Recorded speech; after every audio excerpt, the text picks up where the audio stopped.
함께 보셔야 할 말씀은 구약성경 사무엘상 16장 7절입니다. 사무엘상 개관을 살펴볼 텐데 우리 요절과 같은 말씀 7절 한 절 읽고 개관 살펴보겠습니다. 구약성경 사무엘상 16장 7절, 구약성경 434면 전후를 보시면 되겠습니다. 찾으셨나요? 네, 함께 공독합니다. 여호와께서 사무엘에게 이르시되 그의 용모를 키를 보지 말라. 내가 이미 그를 버렸노라. 내가 보는 것은 사람과 같지 아니하니 사람은 외모를 보거니와 나 여호와는 중심을 보느니라 하시더라. 아멘. 네, 잘 오셨습니다. 계속해서 성경 개관을 살펴보고 있습니다.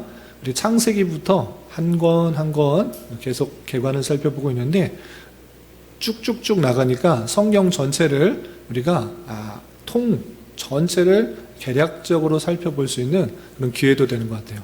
한 권 한 권 천천히 읽어가면서 살피는 것도 의미가 있지만 빨리빨리 한 권씩, 한 주에 한 권씩 딱딱딱 떼니까 성경 역사 전체를 객관적으로 어떤 흐름 가운데 지나가고 있구나를 함께 알 수가 있는 것 같습니다.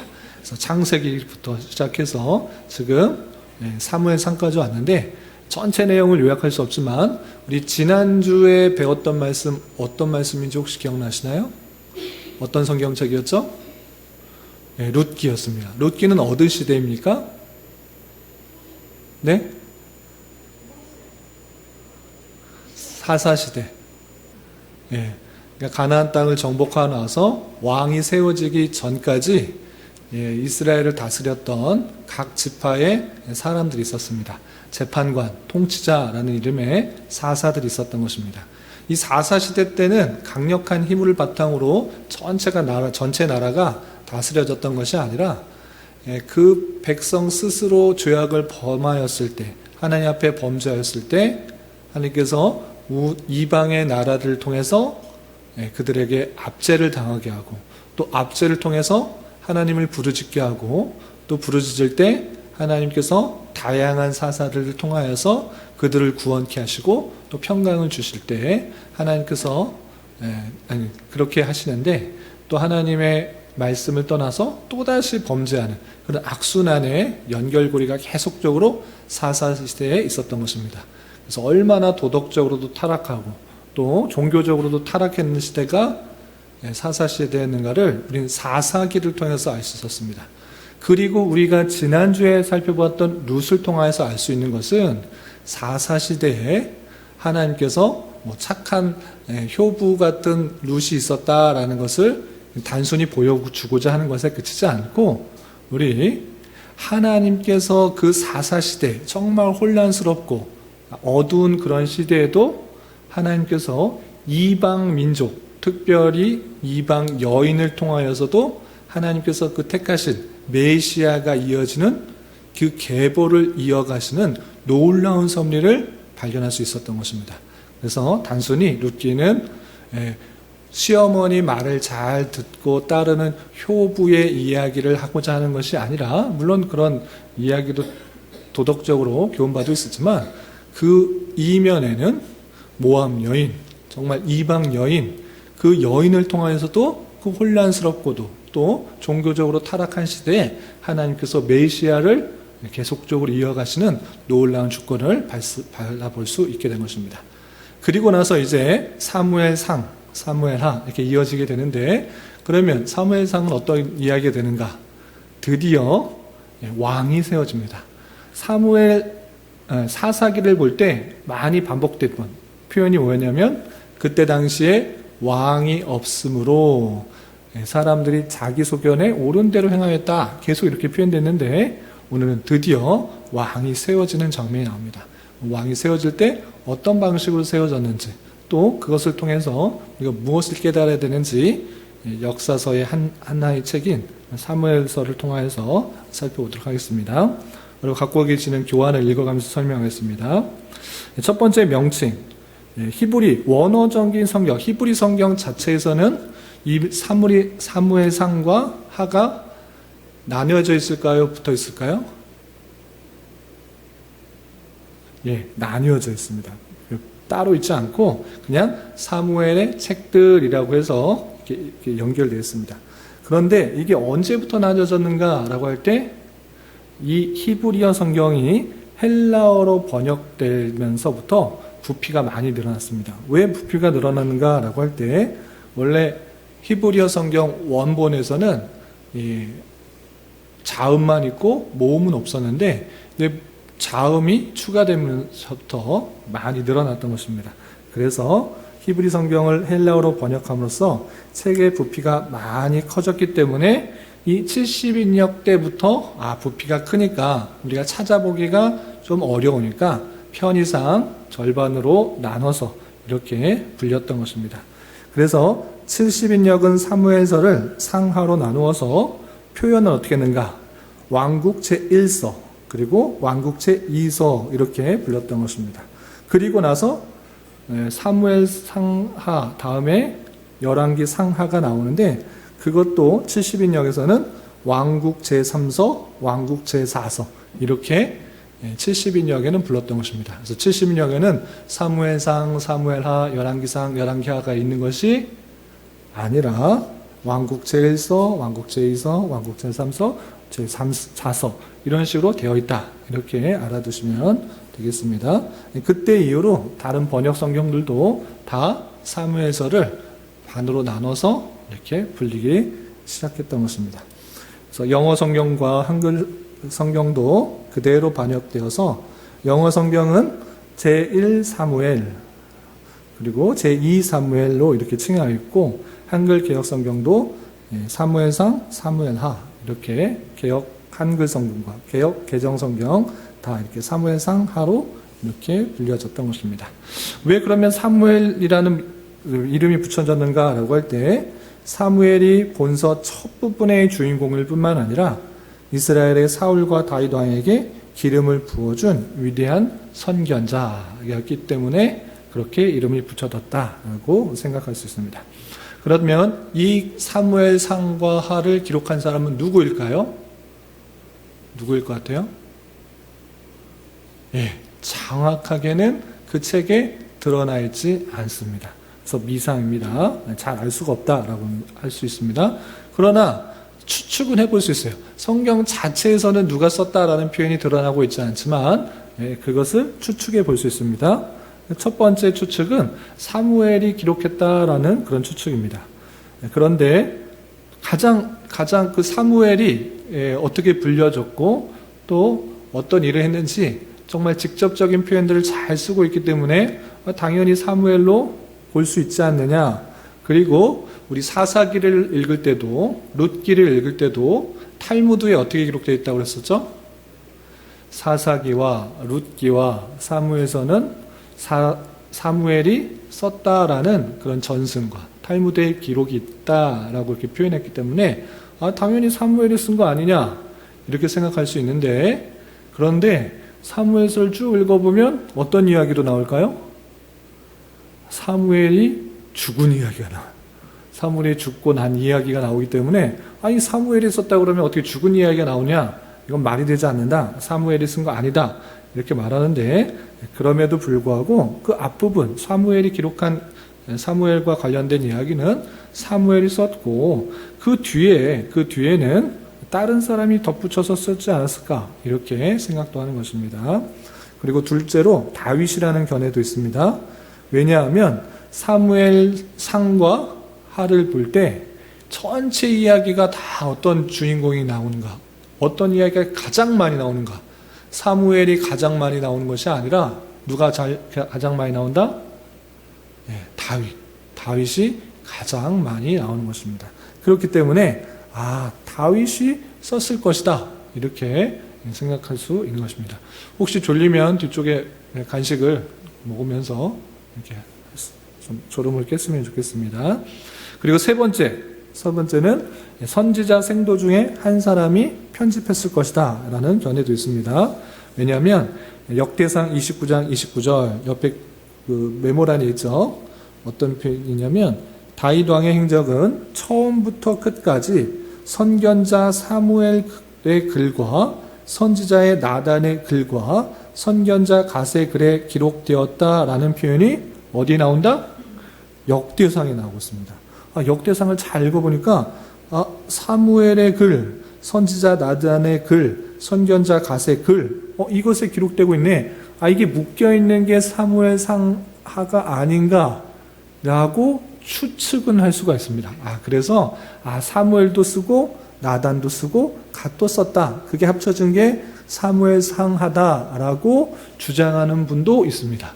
그런데 여기에 나와 있는 역대상에 나와 있는 이 글이 사무엘상하라는 정확한 근거를 댈 수가 있다 없다? 없습니다. 그냥 그게 그거라고 추측은 할 수 있지만 정확하다라고는 표현할 수가 없는 것입니다. 그래서 이것도 하나의 의견, 견해일 뿐이지 정확하게는 알 수가 없는 것입니다. 그래서 정확하게는 알 수 없으니까 그냥 미상이다라고 불려지고 있습니다. 그런데 합리적인 추측들, 사무엘이나 다윗이나 또 그 뒷부분은 나단과 갓, 이렇게 함께 썼을 가능성이 굉장히 많다. 다 합리적인 추론들인 것입니다. 이해가 되셨죠? 다윗의 이야기가 가장 많이 드러나고 있으니까 그렇게 표현할 수도 있는 것입니다. 그리고 시대적 배경 보겠습니다. 2페이지입니다. 혹시 펜을 들고, 형광펜을 들고 또 밑줄도 쳐보고 동그라미도 쳐보고 또 모르는 거는 메모도 한번 해보시면서 들으시기 바랍니다. 자, 시대적 배경을 보겠습니다. 사무엘상은 무정부적인 상태였던 사사시대로부터 하나님께서 세우신 왕정시대에 이르는 이스라엘의 역사를 그리고 있는 것입니다. 사사시대에서 왕정시대로 넘어가는 그 역사를 잘 표현해 준 것이 어디다? 사무엘서이다. 그렇습니다.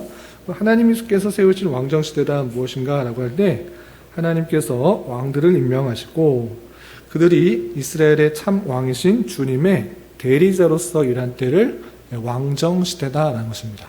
그래서 왕이 다스리는 시대다라고 할 때도 늘 염두에 둬야 되는 것은 그 왕을 세우도록 하신 분이 누구신가? 하나님이시기 때문에 왕으로서는 내가 모든 것의 왕이다라는 자세가 아니라 하나님께서 나를 왕으로 기름 부어주셨다, 세워주셨다. 그러므로 내가 하나님의 일을 대신하는 자다, 대리자다. 이런 자세로 해야 된다라는 것입니다. 그 중에 그 왕정시대 중에서도 사무엘은 어디를 나타내는가? 사무엘의 탄생부터 사울이 길보아산에서 죽기까지 사무엘상은 약 100년에 걸친 사무엘부터 사울의 죽음까지 나와 있는 것입니다. 다시 한번 사무엘상은 어디부터 어디까지? 사무엘의 탄생부터 사울의 죽음까지 큰 인물이 두 명이 나온 것입니다. 사무엘과 그리고 사울. 그리고 사울이 죽는 데까지가 사무엘상인 것입니다. 사무엘 하는 다윗이 사울을 뒤이어서 왕위로 등극하고 또 왕위를 마치는 그 때까지 기록되고 있다. 이렇게 생각하시면 되겠습니다. 그래서 사무엘서 전체는 다윗에 관한 내용을 가장 자세히 기록하고 있는데 다윗에 관한 기록은 사무엘상 16장에서부터 시작되어서 그의 죽음을 기록한 열왕기상 2장까지 계속되는 것을 볼 수 있습니다. 따라서 사무엘서는 다윗의 40년의 통치 기간이라고 할 수 있는 주전 1011년부터 971년까지 시대적 상황을 배경으로 삼고 있다라고 할 수 있습니다. 그래서 다윗의 40년 동안의 통치 기간 중 7년은 헤브론 중심으로 다스렸고 나머지 33년은 예루살렘에서 통치하면서 이스라엘의 전역을 다스렸다. 이렇게 생각하시면 되겠습니다. 사무엘서에서 가장 많은 부분을 이야기하고 있는 인물이 누구라고요? 다윗. 그 세 명의 인물을 기억하면 됩니다. 사무엘상하는 맨 처음에는 사무엘이 어떻게 태어났는지에 대해서 나오고 또 어떤 일을 했는지에 대해서 나오고 그 다음에 이 사무엘이 백성들의 요구에 따라서 왕을 세웠는데 그 왕이 누구다? 사울. 그리고 사울이 처음에는 백성들을 잘 다스렸는데 다윗이 등장하여서 인기를 다 뺏어가자 이제 다윗이 죽이려고 하는 그 마음들이 생겨서 다윗을 핍박하고 죽이려 하는 그런 모습들이 계속적으로 드러나는데, 결국은 이 사울의 일가가 다 죽게 됐다라는 내용이 사무엘상에 나오는 것입니다. 졸리면 뒤쪽 가서 조금 눈을 붙이고 오시면 좋겠습니다. 자, 그리고 기록연대로 보겠습니다. 3번. 기록연대는 본서의 기록자와 밀접한 관계가 있기 때문에, 기록자가 미상이라고 했기 때문에 정확하게는 알 수 없습니다. 기록자가 누구인지 알면 그 사람이 썼으니까 이때쯤이겠다라고 할 수 있는데, 기록자가 정확하게 알 수 없으니까 정확하게 언제 기록했다라고 말은 할 수 없습니다. 그러나 추측은 할 수 있습니다. 어떤 추측을 할 수 있느냐? 내용을 쭉 읽어보니까 이 내용이 어디까지 되어 있다고 말했죠? 다윗의 죽음까지 나왔기 때문에. 그래서 이 본서의 기록은 솔로몬의 죽음 이후부터 북이스라엘의 아수르에 멸망할까지라고 할 수 있는데, 그 근거는 다윗 통치의 말기에서 이 내용이 끝나고 있기 때문에, 솔로몬 이야기가 안 나오고 있기 때문에 솔로몬 시대 이전일 것이다, 이렇게 추측을 해볼 수가 있는 것입니다. 그리고 또 사무엘상 27장 6절에 읽어보면 분열된 이스라엘에 대한 암시적인 표현이 있는 것으로 보아 본서의 기록연대를 솔로몬의 죽음 이후가 아닌가라고도 또 생각하는 분도 있는 것입니다. 그래서 또 더 뒤까지 생각할 수 있는 이유는 무엇이냐면, 이 사무엘서에서는 722년, BC 722년에 있었던 북이스라엘에 대한 멸망에 대한 언급이 전혀 없기 때문에 아무리 뒤로 가도 BC 722년 이전일 것이다 라는 것입니다. 북이스라엘 멸망에 대한 내용은 전혀 나오고 있지 않기 때문에 아무리 늦게 늦춰도 722년 전으로, 그러니까 이후로 갈 수 없다, 이렇게 보는 것입니다. 그래서 내용 자체로 보면 다윗 통치의 말기까지 나오기 때문에 솔로몬 그때쯤에 쓴 것이 아닌가라고 추측을 해보는 것입니다. 그리고 2번 기록 목적입니다. 본서는 본래 사무엘상과 함께 사무엘서라는 한 권으로 책으로 되어 있기 때문에, 사무엘상과 사무엘하 한 권으로 되어 있기 때문에 기록 목적도 나누어서 생각하기보다는 한 권으로 생각하면 이렇게 생각할 수 있습니다. 무엇이냐? 이스라엘의 왕정 국가가 형성되는 과정에서부터 다윗 왕조가 수립되어 정착하기까지의 역사를 제시하기 위해 썼다, 이렇게 생각할 수 있습니다. 그래서 왕정 국가가 형성이 어떻게 되었는가, 그리고 또 그 왕정 국가가 어떻게 정착하게 되는가, 이 역사적 이야기를 아주 잘 다룬 것입니다. 그래서 역사서, 우리가 계속해서 모세오경 다음에 역사서를 읽고 있는 것입니다. 왕이 없을 때는 어떤 일들이 있었고, 왕이 세워질 때는 어떤 일이 있었는가, 이렇게 역사적으로 볼 때 왕이 생겨서 정착하기까지의 역사를 제대로 보여주기 위해서 사무엘상하가 쓰여졌다, 이렇게 생각할 수 있는 것입니다. 그런데 거기서 그치지 않고, 단순히 그냥 역사를 말하는 데 그치지 않고, 동시에 이 사무엘상하는 왕정 통치 제도가 하나님을 신뢰하지 않고 인간의 왕을 세우고자 하는 백성들의 요구에 따라 하나님께서 그 요구에 허락하여 주심으로 말미암아 온 것이며, 또한 완전하고 이상적인 통치자로서의 메시아에 대한 대망을 암시하고 있다라는 것입니다. 그래서 백성들은 주변의 나라들은 다 왕이 있는데 우리는 왜 왕이 없습니까? 우리에게도 왕을 세워서 주변 나라부터 핍박당하지 않게 해주십시오. 우리에게 왕을 세워주십시오. 사무엘에게 요청한 것입니다. 아니, 당신이 선견자면 우리를 제대로 다스려야 되는데, 당신 늙어서 제대로 통치도 못하고 당신의 두 아들은 정말 당신의 말도 따르지 않습니까? 망나니 같이 그렇게 막 재물도 손을 대는 그런 사람 아닙니까? 우리에게 차라리 왕을 세워주십시오 라고 그렇게 요청했을 때, 하나님께서 사무엘에게 그 요청을 들어줘라. 왕 세우고자 한다? 그 들어줘라. 너를 무시하는 게 아니고 하나님이 왕 되는 것을 무시하는 것이기 때문에 한번 들어줘 봐라. 너희들이 인간 왕을 세워놓고 어떻게 되는지 한번 봐라. 라는 입장에서 그 왕이 세워지고 또 부패하고 타락하는 모습을 보여주면서 인간 왕은 참으로 한계가 있구나라는 것을 보고 참된 통치자로서의 메시아, 그 메시아를 기다리도록 하는 그런 의미가 담겨 있다라는 것입니다. 그리고 덧붙여서 다윗의 일생이 가장 많이 드러나고 있다고 했습니다. 사무엘 상하는 이 일생을 통하여 한 개인과 민족의 죄가 어떠한 결과와 파급 효과를 가져오는지 백성들에게 경고도 하는 것입니다.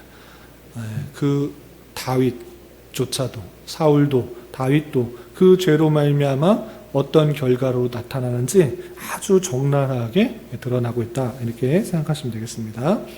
이런 입장에서 세 가지 특징을 생각할 수 있습니다. 어떤 특징이 있는가? 첫 번째, 하나님의 신전 정치가 등장하고 있는데 조직적인 면에서 인간 왕을 세워 하나님께서는 간접적으로 통치하는 형태가 나오고 있습니다. 그래서 왕정 정치의 근본적인 것은 무엇이냐?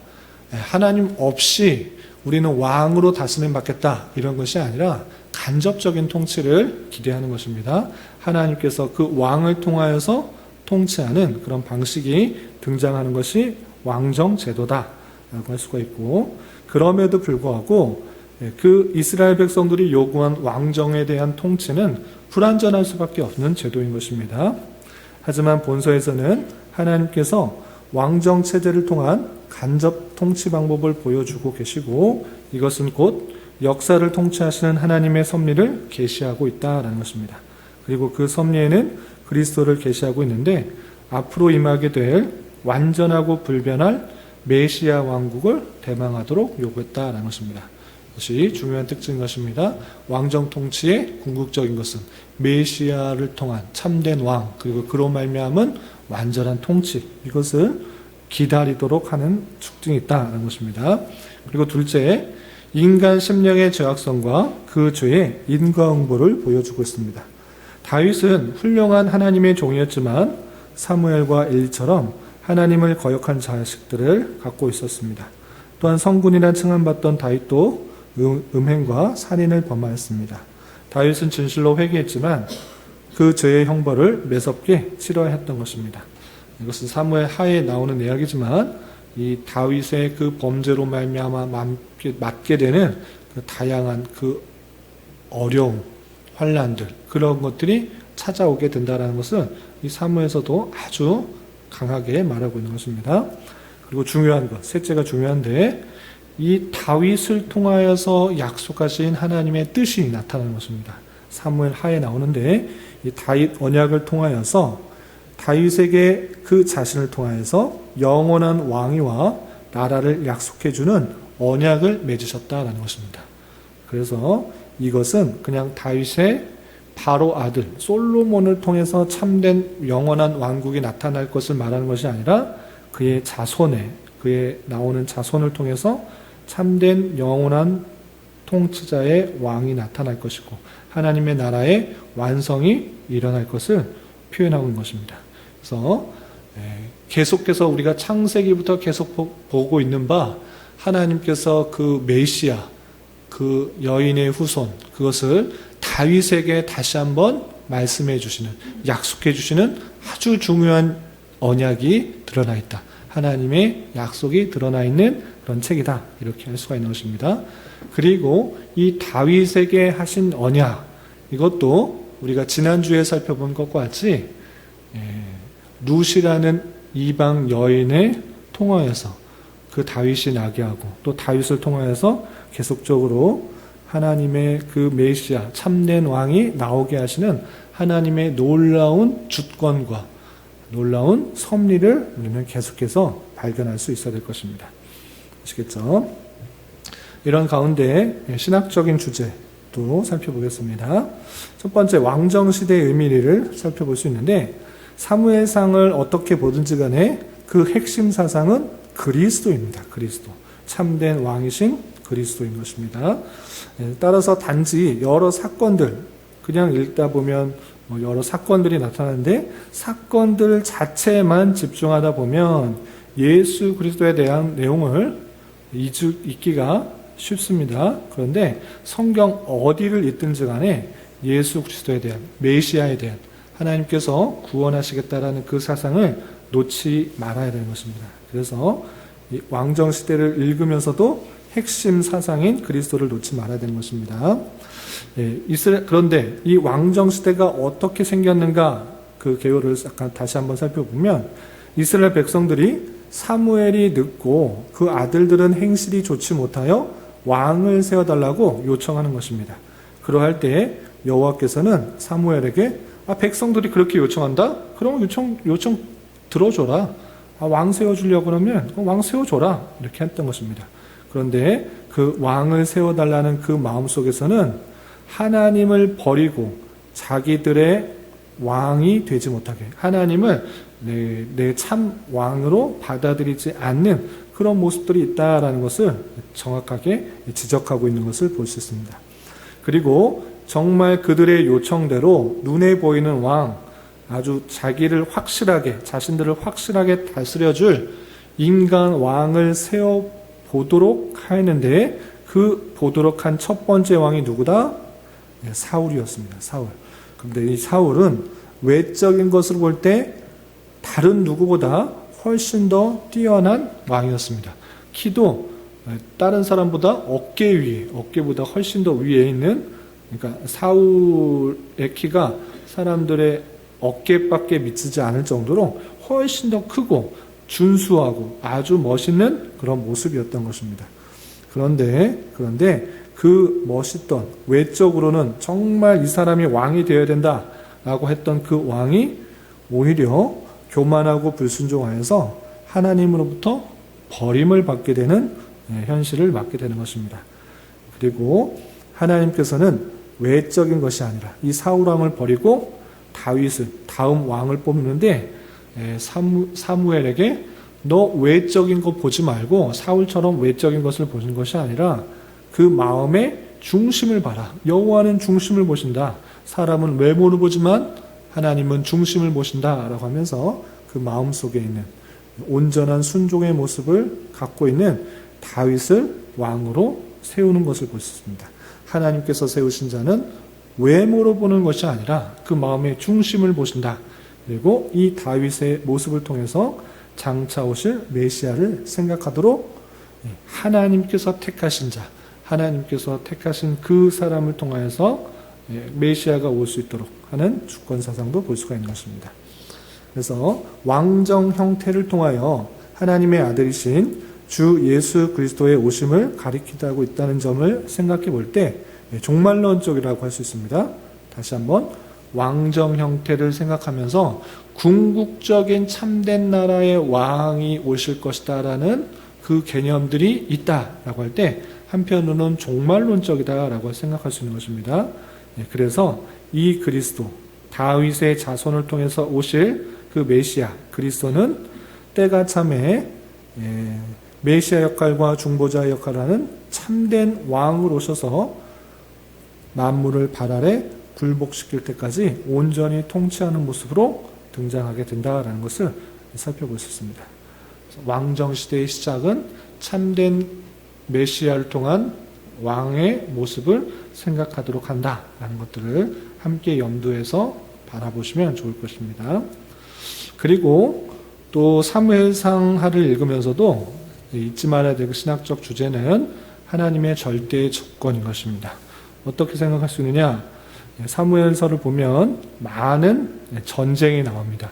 이방 나라들과의 전쟁들이 나오는데 그 전쟁 속에서 그 배후에 하나님의 손길들이 드러나고 있다라는 것입니다. 그래서 우리 이 말씀을 통하여서 하나님께서는 하늘 군대와 지상의 거민들 사이에 그 주권 가운데 일하시면서 하나님께서 사람을 통하여서 또 그 전쟁을 승리케 하시는 모습도 보여줄 뿐만 아니라 사울의 비참한 종말을 맞이하게 되고 다윗이 왕위에 정말 신비한 방법으로, 놀라운 방법으로 그의 목숨을 살려주시고 등극하게 하는 그 모습을 통하여서 하나님께서 택하신 그 자를 하나님의 주권 가운데 실수함 없이 온전하게 세우시는 놀라운 주권을 바라보게 됩니다. 즉 하나님께서는 인간의 계획과 노력 그리고 그 하는 일이 하나님의 목적과 하나님께서 원하시는 것과 맞지 아니할 때 그것을 다 무너뜨리시고 하나님께서 하시고자 하는 것을 세우시는데 그 목적은 언제나 선하시고 백성들에게 신실함으로 나타나신다. 이것들을 잊지 말아야 될 것입니다. 그리고 한 가지 더 하나님의 의의 승리를 생각해 볼 수 있는데 사무엘서 보면 계속해서 죄악들이 나타나고 있습니다. 사울도 죄를 짓고 심지어 다윗도 죄를 짓는 모습들이 드러나는데 이 죄가 드러날 때마다 항상 그 주변의 부패와 타락들, 안타까운 일들이 많이 나타나는 것을 보게 됩니다. 이를 통해서 죄의 싹슨, 사망이다라는 것을 우리는 사무엘 상하를 통해서도 또 깨달을 수가 있는 것입니다. 죄는 아무것도 이루지 못하고 죄악의 효력이나 쾌락은 잠깐이며 착각만을 나타날 뿐이다라는 것을 잊지 말아야 될 것입니다. 오직 하나님의 의로움만이 영원하며 열매를 맺고 또한 사울은 죄를 따르다가 멸망하였고 또 사무엘과 다윗은 하나님을 의지했으며 하나님은 그들에게 구원의 예복을 입혀주시는 것을 볼 수 있습니다. 죄를 짓는 데는 하나님께서 또 심판하시고 또 하나님을 찾는 자에게 또 피할 길을 주시는 또 세워주시는 그 놀라운 은혜들을 바라볼 수가 있는 것입니다. 이런 내용을 통해서 여러 가지 교훈들을 또 정리할 수 있는데 비슷한 내용입니다. 4가지 교훈으로 정리하겠습니다. 첫 번째, 왕정시대가 세워지는 그 내용들을 역사적으로 잘 교훈했다라는 것을 통하여서 역사적인 교훈을 얻을 수 있습니다. 사무엘 상하를 통하여서 사사 중심의 사회에서 왕 중심 사회로 전환되는 과정과 왕에게 도덕적인 권면을 하는 일 및 선지자들이 차지하는 중요한 역할을 밝혀줌으로써 역사적으로 왕이 어떻게 세워졌는지 또 왕이 무슨 일을 했어야만 했는지 잘 드러나고 있는 것이 사무엘 상이다 또 하다 생각하시면 되겠습니다. 왕을 세울 때 하나님께서 왕을 세울 때는 이러한 사람으로 세워라 라고 아주 자세하게 신명기 내용을 다시 한번 설명해 주면서 왕이 어떤 역할들을 했는지 잘 보여주고 있는데 역사적으로 왕의 역할들을 잘 설명해 주었다 생각할 수 있습니다. 그리고 교리적인 교훈을 보시면 다윗 왕조의 신적 기원을 보여주는 그런 책이 이 사무엘상한 것입니다. 그래서 다윗 왕으로 택한 것은 메시아의 다윗 가문의 신적 기원을 나타내는데 언젠가 오실 메시아를 예표하고 있다는 것입니다. 그래서 다윗에게 약속하시고 그의 자손을 통해서 메시아가 올 것을 아주 잘 보여주고 있는 아주 중요한 책이 사무엘서이다 이렇게 보시면 되겠습니다. 그리고 비슷한 표현인데요. 기독론적인 교훈을 보시면 본서는 성경 중에서 기름 부음 받은 자라는 말을 제일 먼저 사용한 책인 것입니다. 이 기름 부음 받은 자라는 그 말에서 비롯해서 메시아라는 말이 유래되었고 또 이 메시아라는 말이 헬라어로 바뀌었을 때 그리스도다라고 표현된 것입니다. 그래서 그리스도, 메시아 이것이 어디서 나오는가? 사무엘서부터 나왔다 할 수가 있는 것입니다. 그래서 메시아는 왕이 되기 위해 부름받은 자라는 뜻인데 본서에서 메시아를 다루는 주제는 장차 오실 메시아 곧 다윗의 자손이다라는 것입니다. 그래서 이 사무엘서를 통하여서 그리스도, 메시아 이것들을 생각해 볼 수 있는 아주 중요한 역할들을 한다라는 것이고요. 자, 마지막 도덕적 교훈을 보시면 사울은 블레셋과 이건 도덕적인 그런 교훈입니다. 아주 중심적인 보다는 그 중심적인 내용 속에서도 도덕적인 또 윤리적인 그런 교훈을 받을 수 있는데 사울의 모습을 통해서 교훈을 받을 수 있는 건 무엇이냐? 사울은 블레셋과의 전투에서 승리하기 위하여 자기 스스로 제사를 드렸습니다. 왕이 제사를 드리는 것이 아니라 제사장이 제사를 드려야 되는데 그렇게 하지 않고 제사장이 오지 않자 자기가 스스로 제사를 드리는 불순종한 모습을 보였던 것입니다. 사울은 왜 그랬는가? 제사 그 자체가 하나님을 기쁘시게 하고 또 그 제사를 드리는 것을 통해서 하나님께서 전쟁에서 승리할 수 있도록 그렇게 할 수 있다라고 착각했던 것입니다. 그래서 자기 스스로 제사를 드렸던 그런 모습들이 있는데 이것은 죄악이다라는 것입니다. 또 이런 일만 있었는가? 또 얼마 뒤에 아말렉과의 전투에서 있었는데 하나님께서 아말렉에게 다 진멸하라 이렇게 말씀하셨음에도 불구하고 사울은 어떻게 했는가? 다 진멸하지 않고 좋은 것, 양 좋은 것, 소 좋은 것 그런 것을 몰래 숨겨두었습니다. 그런데 사무엘 보니까 아니 왜 양과 소를 남겨두었습니까? 왜 이렇게 남겨두었습니까? 라고 할 때 유명한 말이 있습니다. 내가 제사 드리려고 그것을 남겨두었습니다. 이렇게 말하는 것입니다. 다 죽이면 아깝지 않습니까? 제사 드리려고 그 좋은 것, 흠이 없는 것, 그것 내가 남겨놓고 하나님 앞에 제사 드리려고 남겨뒀습니다. 이렇게 말했습니다. 그러자 사무엘이 하나님께서 순종이 제사보다 낫다 이렇게 말을 했던 것입니다. 이렇게 사울이 했던 여러 가지 일들의 그 모습을 가만히 살펴보면 어떤 것인가? 합리적인 동기만 있으면 잘못된 행동도 상관없다. 내 제사 드리려고 하는 것이죠. 제사를 드려서 나조차 하는 것도 아니고 지금 전쟁에서 승리하려고 제사를 드리려고 하는 동기가 좋지 않느냐. 동기가 좋으면 행동이 잘못돼도 상관없다. 이렇게 생각하는 것입니다. 마찬가지로 다 진멸하려고 했는데 진멸하는 거 아까우니까 좀 좋은 거 남겨뒀다가 제사 드리기 위해서 내가 남겨둔 것입니다. 하나님께서 제사 드리는 거 좋아하니까 제사 드리기 위해서 내가 남겨두었습니다. 이렇게 말하는 내용이 있는데 이 사울은 합리적인 동기만 좋다고 하면 어떤 행동들, 방법은, 수단은 상관없다라고 행하고 있는데 그렇지 않다라는 것입니다. 합리적인 동기만 있으면 잘못된 행동 상관없다 이런 것이 아니라 합리적인 동기, 좋은 동기라고 하면 그 방법도 수단도 하나님의 뜻에 맞춰야 된다라는 것입니다.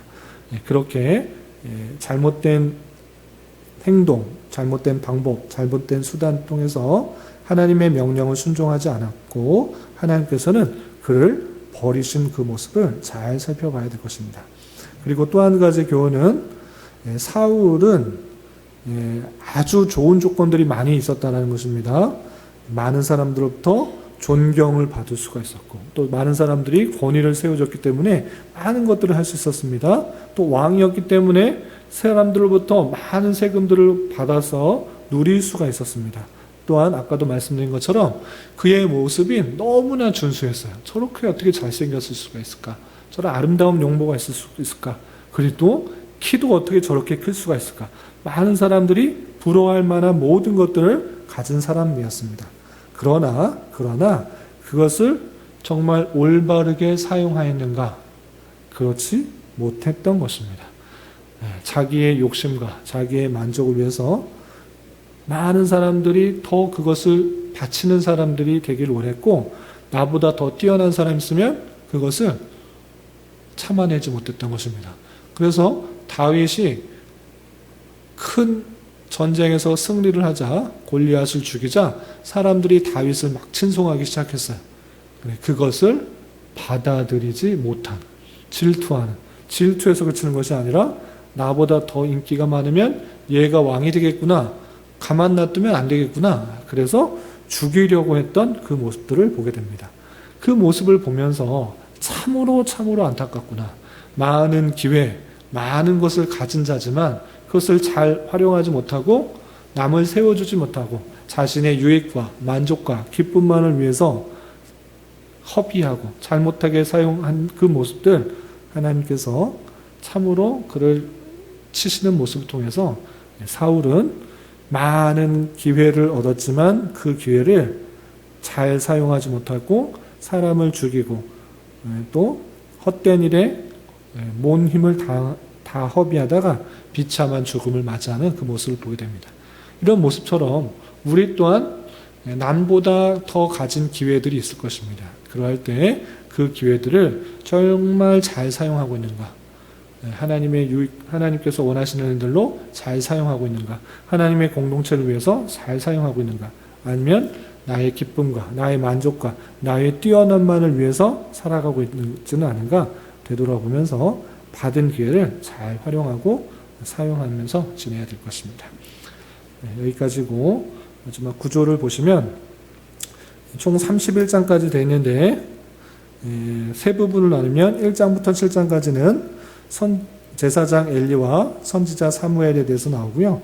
8장부터 15장까지는 선지자 사무엘을 통해서 사울이 왕으로 세워지고 또 사울이 어떤 통치를 하는지에서 나오고 또 16장부터 31장까지는 다윗이 등장합니다. 드디어 다윗이 등장해서 다윗과 사울이 갈등을 일으키고 사울은 이 다윗이 못마땅해서 계속적으로 쫓아다니면서 죽이려 하는 모습들이 나오고 그런데 결국은 이 사울과 그의 아들 요나단은 블레셋과의 전투에서 안타까운 처참한 죽음을 맞이하게 되는 내용으로 맞춰지게 됩니다. 그리고 이제 사무엘 하로 이어지면 드디어 이제 다윗이 왕에 올라서 통치하는 장면이 쭉 이어지는데 아까도 말씀드린 것처럼 다윗도 완전한 통치를 했다기보다는 그의 연약한 모습도 드러남으로 말미암아 또 그 죄로 말미암는 다양한 고난과 고통들 그리고 그 민족 가운데 나타나는 어려움들이 드러나게 되는 것을 볼 수 있습니다. 여기까지가 사무엘서 중에 사무엘상인데 혹시 궁금한 것들이 있으면 물어보시고 없으면 마치겠습니다. 그럼 기도하고 마치겠습니다. 하나님 아버지 감사합니다. 오늘 사사기에 이어 또 왕이 어떻게 세워지게 되었는지 잘 표현되어 있는 사무엘상의 계관들을 살펴보았습니다. 하나님께서 택하신 백성들을 구원케 하기 위하여서 또 계속해서 약속하시고 또 예언하시고 참된 왕을 모범으로서 또 보여주시는 그 사무엘서의 모습을 통하여서 우리가 인간의 왕이 아니라 또 참된 왕이신 예수 그리스도를 온전한 왕으로 모시고 또 살아가는 자 되게 하시고 또 하나님의 말씀을 순종하는 자로서의 모습들이 하나님께서 기뻐하시는 줄 알아 그 말씀에 순종하게 하시고 또 받은 기회를 잘 선용하여서 또 하나님의 나라와 공동체를 위해서 선하게 사용할 수 있는 저희들 될 수 있도록 인도하여 주시옵소서.